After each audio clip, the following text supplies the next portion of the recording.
Hello friends అందరికీ ఈరోజు అయితే చికెన్ ఫ్రై చూపిస్తా. చికెన్ ఫ్రైకి ఇట్లా బిర్యానీ దినుసులు అయితే వేసుకోవాలి. కొంచెం ఆయిల్ ఎక్కువ పోసుకోవాలన్నమాట. వాటర్ కాకుండా మనకి చికెన్ ఫ్రై ఆయిల్లోనే కుక్ అవ్వాలి.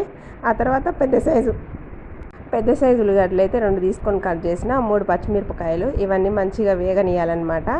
ఇంకా ఆ తర్వాత వచ్చేసి దీంట్లో 2 టమాటాలు కట్ చేసి పెట్టుకున్నవి కూడా వేసుకోవాలి. ఇవి మొత్తం మంచిగా వేగిపోయేటట్టు మొత్తం కలపాలన్నమాట.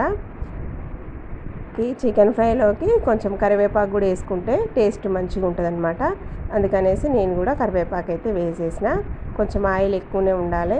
దీన్ని కూడా మొత్తం మంచిగా కలుపుకొని పుదీనా కొంచెం వేసుకోవాలి.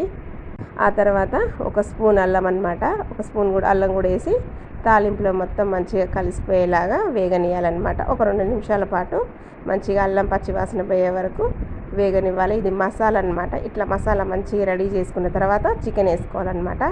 చికెన్ వచ్చేసి ఇది 1/2 కిలో అనమాట.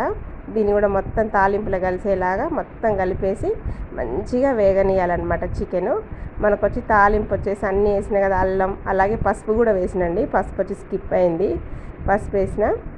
ఇక ఆ తర్వాత మంచిగా వేగనియాలి. చికెన్ బాగా కుక్ అవ్వాలన్నమాట. అయిన తర్వాత మనం వచ్చేసి ఈ మాత్రం వేగినాక కారం, రుచికి సరిపడా కారం అయితే వేసుకోవాలి.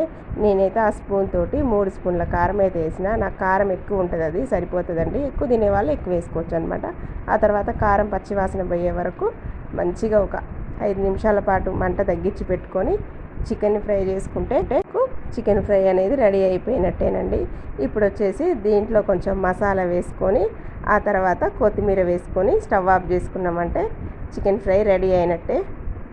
దీన్ని మొత్తం వాటర్ పోయకుండానే మంచిగా ఫ్రై చేసిన అనమాట. చూసిరా ఎంత బాగుందో చికెన్ ఫ్రై.